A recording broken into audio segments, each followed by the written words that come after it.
20 inches of sharpened steel. That was the standard length of a bayonet blade in 1914. When historians discuss the First World War, they usually list the industrial killers, the heavy artillery, the machine guns, the chemical gas. These weapons were indeed devastating, but there was a different, quieter horror hiding in the mud that history often overlooks. The trench raiders. We will examine their brutal methods in detail, but be warned, the facts you are about to hear are not for the faint of heart. Why did modern armies resort to primitive hand-to-hand butchery? It seemed counterintuitive, but the generals' obsession with offensive action blinded them to reality. In the years before the war, European leaders held a fanatic belief in the attack. France was the most aggressive. They were still bitter over their humiliating defeat to Prussia in 1871. The French High Command developed a philosophy of absolute will. They preached that a soldier's desire to conquer could physically overcome tactical disadvantages.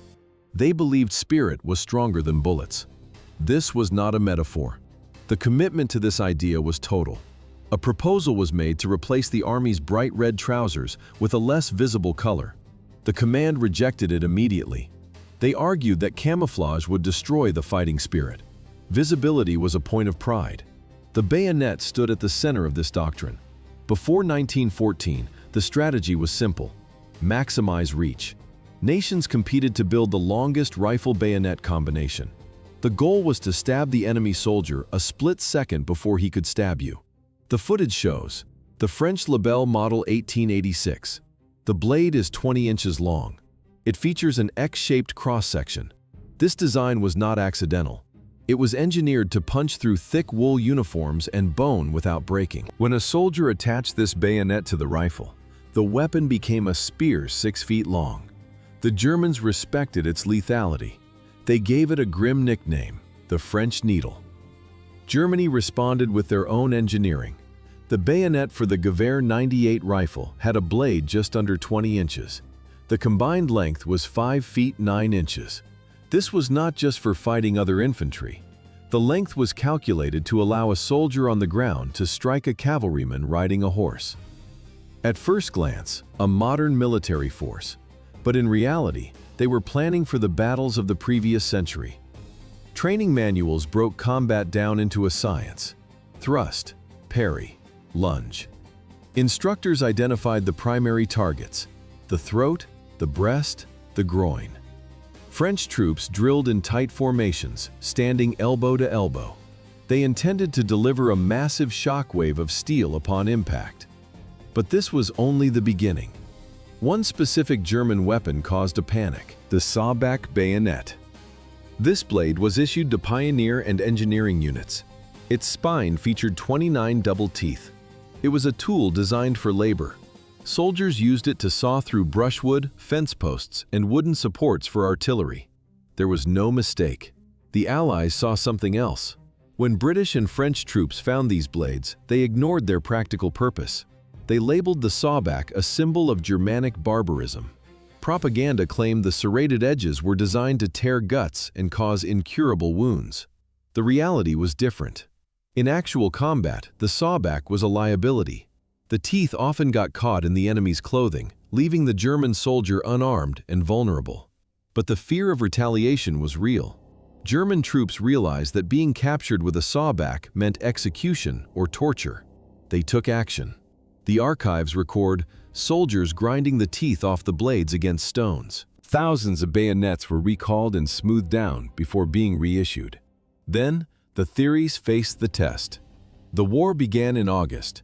The generals were eager to prove their offensive philosophy. France launched a massive assault into German-held Alsace-Lorraine. The camera records officers leading the charge with drawn swords. They looked like Napoleonic figures. Bands played loud military marches. Flags waved in the wind. The French soldiers advanced in their blue coats and bright red trousers. They were perfectly visible against the green fields. They did not crawl. They marched upright. August 22nd.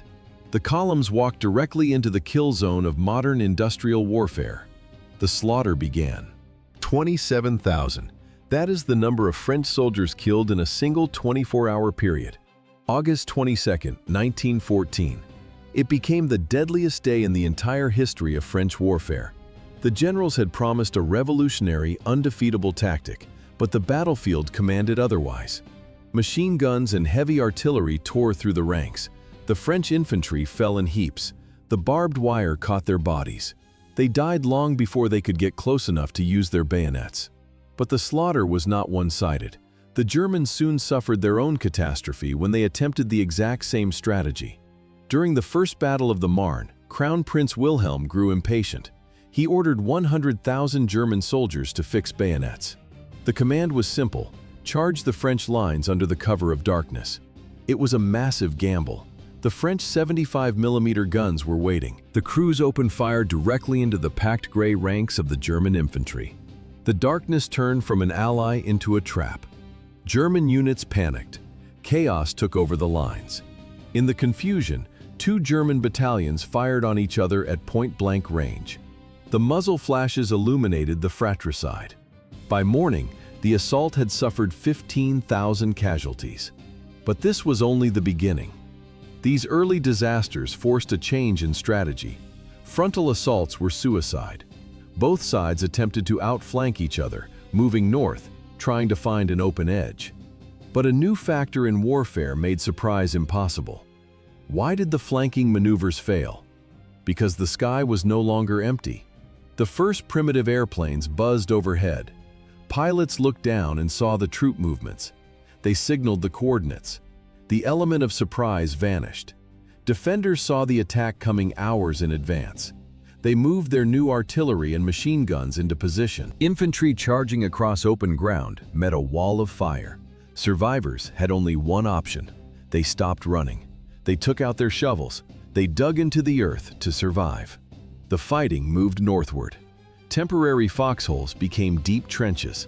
The race to the sea ended in a deadlock. Neither side could turn the flank. The result was a scar across the continent. Opposing lines of trenches snaked from the Belgian coast all the way to the Swiss border. 440 miles of unbroken fortification. A revolution in firepower had collided with stagnant tactics. The defender now held every advantage. There were no flanks left to turn. Every attack had to be frontal, directly into the teeth of prepared defenses. The cost was astronomical.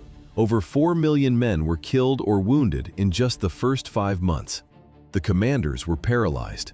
Everything they learned in the academies was wrong. Modern weapons were killing thousands by the hour. The solution, strangely, would not be found in high-tech advancements. It would require a return to the Middle Ages. But first, the generals tried to break the deadlock with brute force. The prevailing theory was simple: artillery. Commanders believed that with enough explosives, they could erase the enemy. You bombard the trenches for days, sometimes a full week. The shells pulverize the barbed wire. The earth collapses. The defenders die or flee.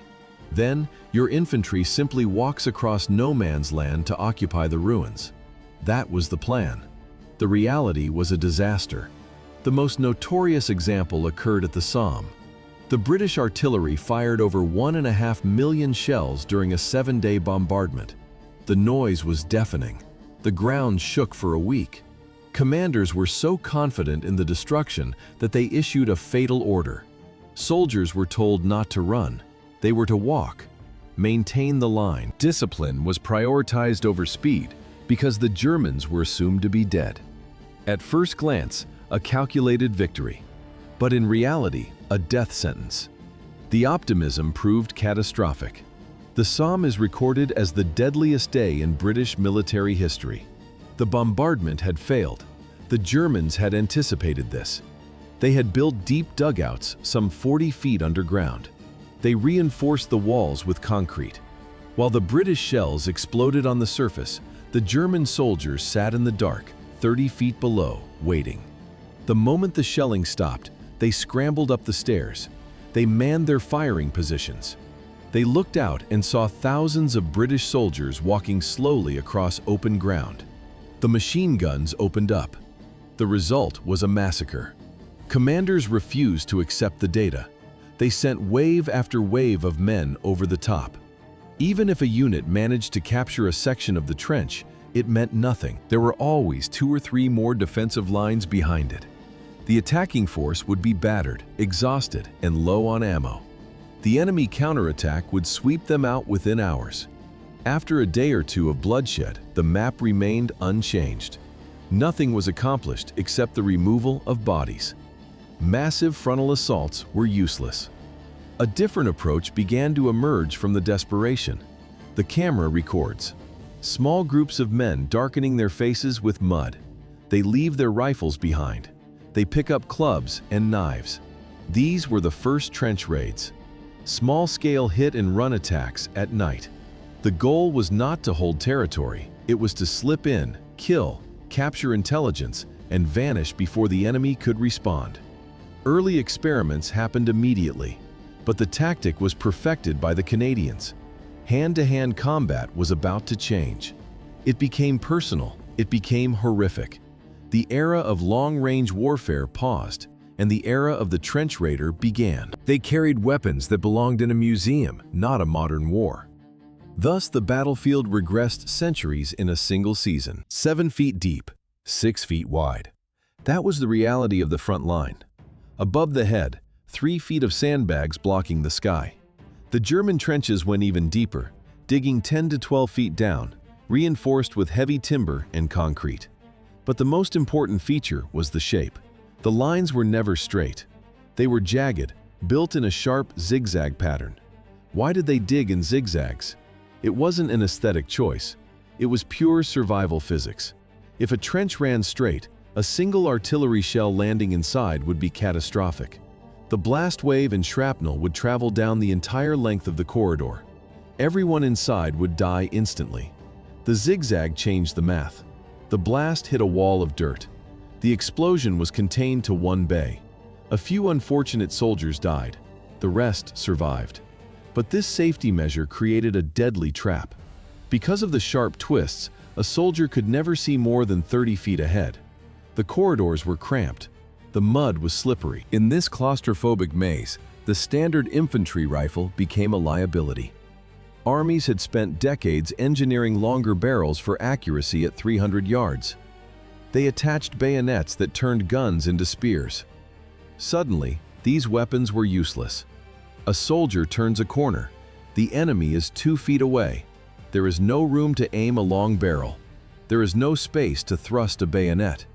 The advanced technology of 1914 failed in the mud. The bayonet had another flaw. It was too effective at sticking. One Australian soldier reported a gruesome scene. He watched a comrade drive a bayonet through a German's chest. The blade passed through the body and sank deep into a hardwood beam behind him. The sound of steel biting into wood was audible. The soldier pulled. He twisted. The blade would not budge. He had to detach the rifle from the bayonet and run. The German was left pinned to the wall like a specimen. There were even darker cases. Patrols found pairs of soldiers dead in the mud. They had stabbed each other simultaneously. Locked together by steel, they died in the same second. Soldiers on both sides realized the truth. A long rifle was the wrong tool for this job. So they looked back 500 years. They reached for clubs, knives, and sharpened shovels. The war of the 20th century returned to the Middle Ages. Trench clubs became the primary weapon for night raids. Soldiers improvised with whatever they could find. The footage shows crude weapons that resemble Viking tools. Some used empty metal casings from Mills bombs attached to wooden handles. Others took heavy entrenching tools, added lead weights, and drove hobnails into the wood. Some fashioned morning stars with iron spikes. A few even attached flexible coils to the heads to increase the kinetic impact on a human skull. This was the modern way of fighting: brutal, silent, primitive.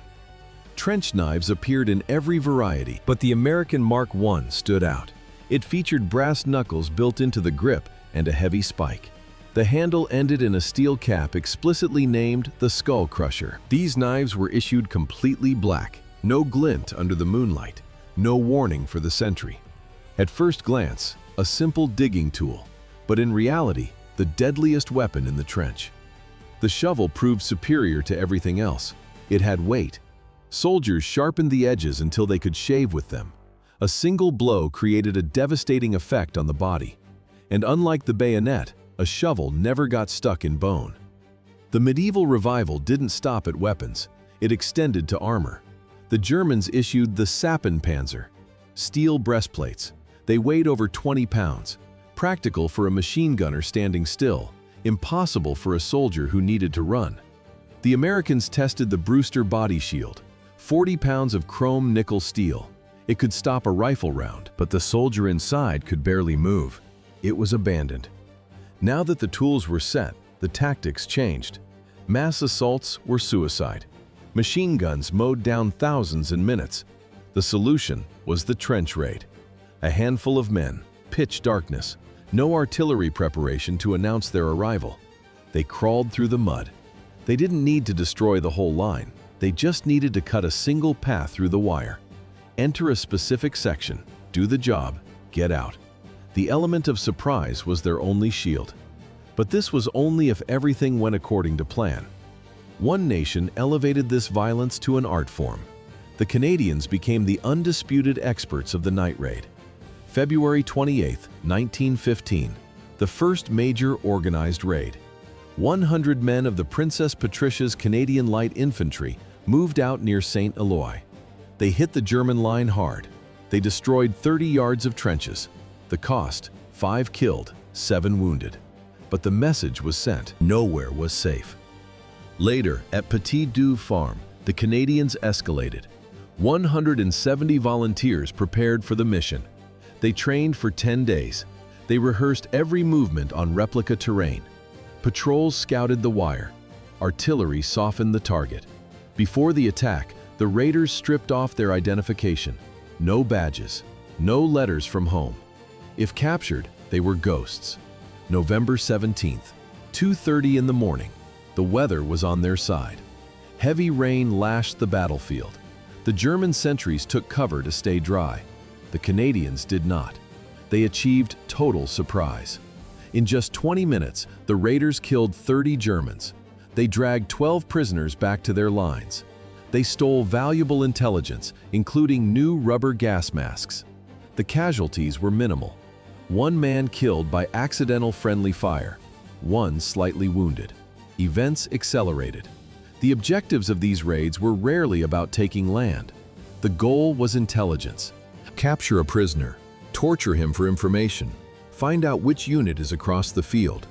Raiders wrecked dugouts. They destroyed machine guns. They killed to lower the enemy count. But there was a darker, more cynical reason for these missions. High command feared peace.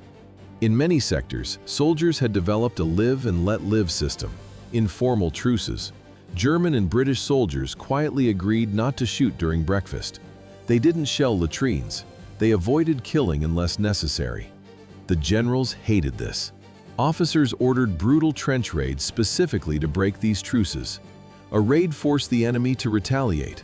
Blood demanded blood. The cycle of hatred was artificially maintained. Generals slept in safety. Soldiers died in the mud to prove a point. 20 minutes. That was the absolute limit. Commanders timed the operations down to the second, because after 20 minutes, enemy reinforcements would swarm the sector. Preparation began long before the whistle blew. The raiders blackened their faces with burnt caulk or smeared thick brown grease across their skin. No white flesh could be visible. They pulled on heavy rubber gloves. It wasn't for warmth. It was to handle razor-sharp barbed wire without screaming. Every piece of kit was checked. Buckles taped down. Shiny metal removed. A single rattle or a glint of moonlight on a button meant immediate death. They carried weapons optimized for one thing: close-range silence. Knives, clubs, sharpened spades. But they also packed insurance. Pistols and bombs were holstered for the moment silence failed. The first obstacle was the terrain itself. No man's land. In some sectors it stretched several hundred yards. In others, the enemies were a mere 30 feet apart. But it was never flat ground. It was a nightmare landscape of shell craters, freezing mud, and debris.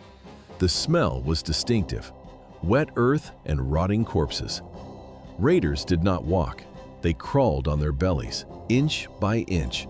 hand over hand through the sludge. One veteran soldier put it simply: the key was patience.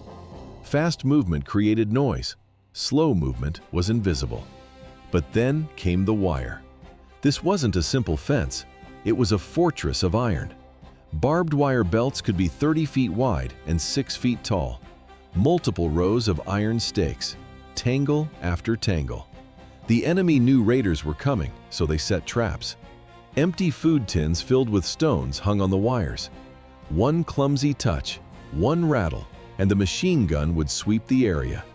Because of this, specialized wire-cutting parties went out nights earlier. They snipped silent paths through the metal forest so the raiders could pass quickly. But darkness was not guaranteed. Why did veterans keep their eyes closed when a flare went up? It wasn't fear, it was physics. The eyes are wet and reflective. If a soldier looked at the light, a sentry 300 yards away could see the glint. The threat came from above: star shells, artillery rounds that burst at altitude, deploying a magnesium flare on a small parachute.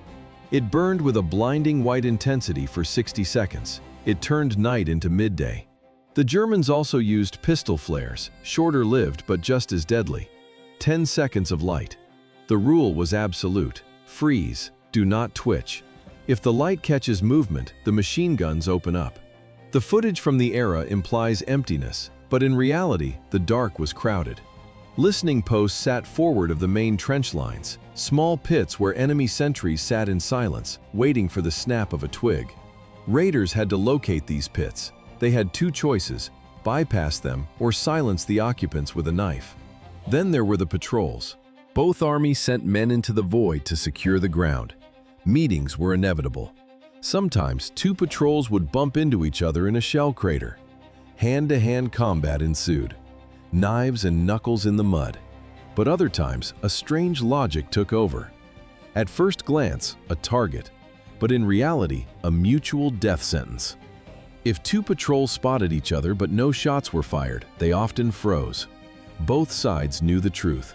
If one man pulled a trigger, the trench lines on both sides would erupt with machine gun fire. Artillery would follow. Everyone in the crater would die. So, they often passed in the dark like ghosts, letting the enemy go. But once the raiders reached the parapet, the truce ended. They dropped into the trench. The fighting was instant and brutal. There was no strategy here, only chaos. The goal was destruction.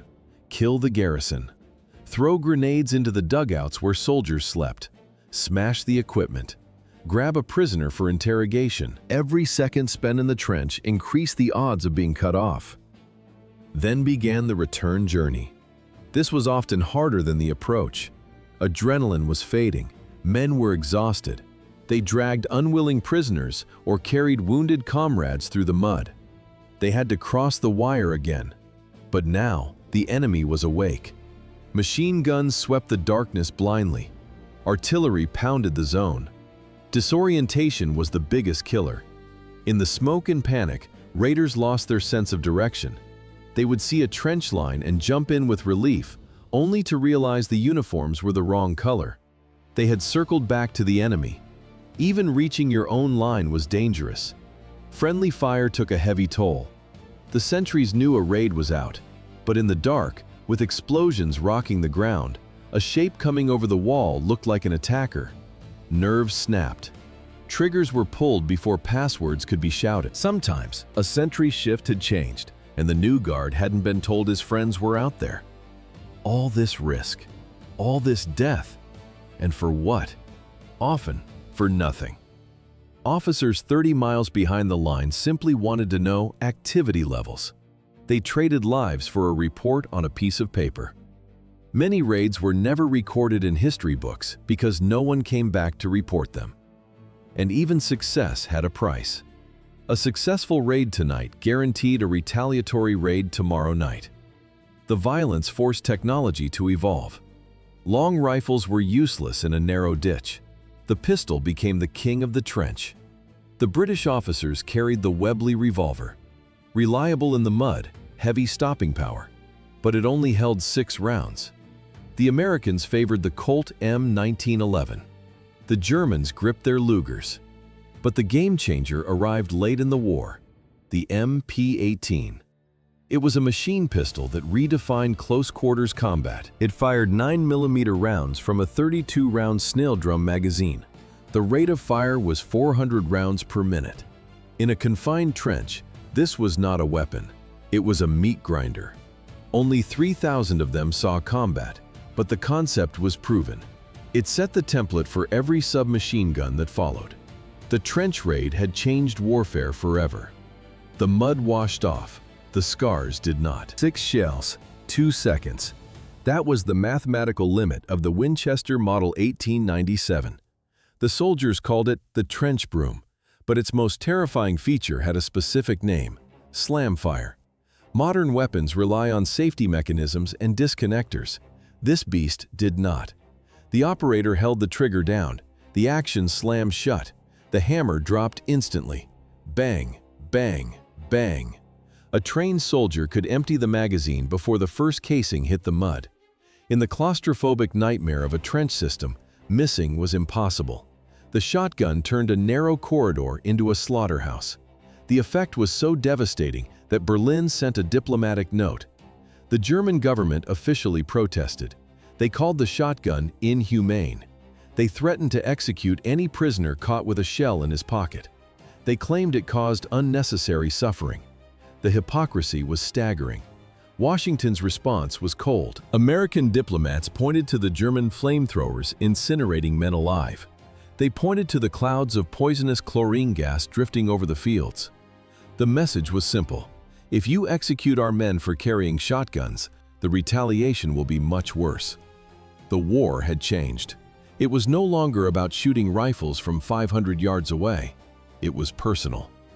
The close-quarters killing forced armies to adapt. Drill instructors began teaching boxing.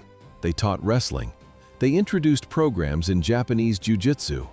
The goal was simple: survive the pit. But small raids could not win the war. Both sides understood this. The stalemate required a sledgehammer. The Germans found the solution first. They didn't just change tactics. They invented a new class of warrior: the stormtroopers. The old method was a wave of men walking into machine gun fire across the entire front. Suicide. The stormtrooper method was a scalpel. They did not attack the line. They attacked the weak points. How did they break the deadlock? By ignoring the forts. Stormtroopers bypassed the heavy machine gun nests. They left them for the second wave to clean up. Their target was the rear, the artillery batteries, the command posts, the supply depots. The idea was to rot the enemy defense from the inside out. This required a revolution in command. No more waiting for orders from a general 10 miles away. A 20-year-old lieutenant had to make life or death decisions in seconds. Independence became the ultimate weapon. The men were young, mostly under 25, all volunteers. In the footage, they look different from regular infantry. They are lighter, faster. Their weapon of choice was the MP-18 submachine gun. Others carried Luger pistols modified with 32-round snail drum magazines and wooden shoulder stocks. They dragged light versions of the MG-08 machine gun into the mud. They carried satchels overflowing with grenades. And for the final few yards, maces, sharpened shovels, and trench clubs. Italy had its own answer: the Arditi, the daring ones. At first glance, similar to the Germans, but in reality, a suicide club. The German army integrated storm tactics everywhere. The Italians kept the Arditi separate, isolated. Some units refused rifles entirely. They went into battle armed only with daggers and hand grenades. They terrified the Austrians. But the cost was astronomical. Entire units vanished into the smoke and never came back. They were the bravest soldiers the army had, and they died in droves. But the German method proved superior when scaled up. October 1917, the Battle of Caporetto.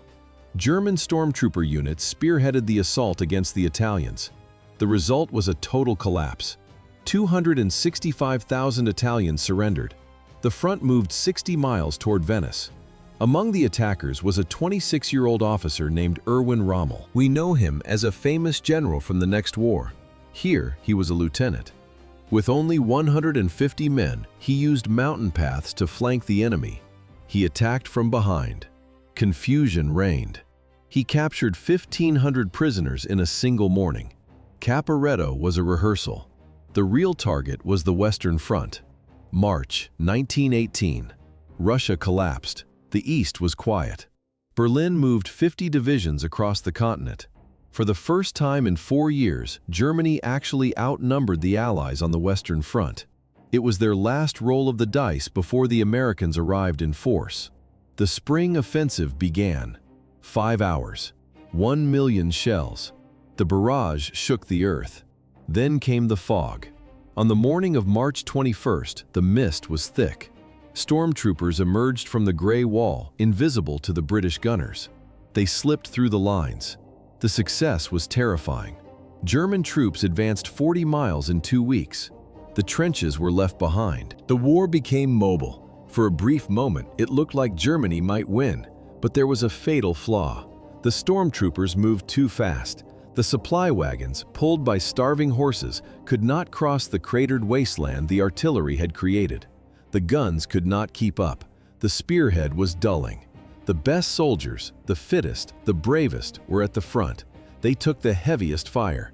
The elite units suffered disproportionate casualties that simply could not be replaced. The offensive stalled in the mud. This failure broke the German army's back. The window closed. The Allies struck back with 400 tanks. It was the largest combined force attack in history up to that point. By autumn, 100,000 Germans were in captivity. On November 11, 1918, the guns finally fell silent. Europe began 1914 as the pinnacle of civilization. It was the most technologically advanced society the world had ever seen. 4 years later, it ended in the dirt. Submarines, airplanes, and machine guns changed nothing. In the end, the war spiraled into the most primal form of violence known to man. It all came down to a sharpened shovel in the dark. Thus ended the era of empires.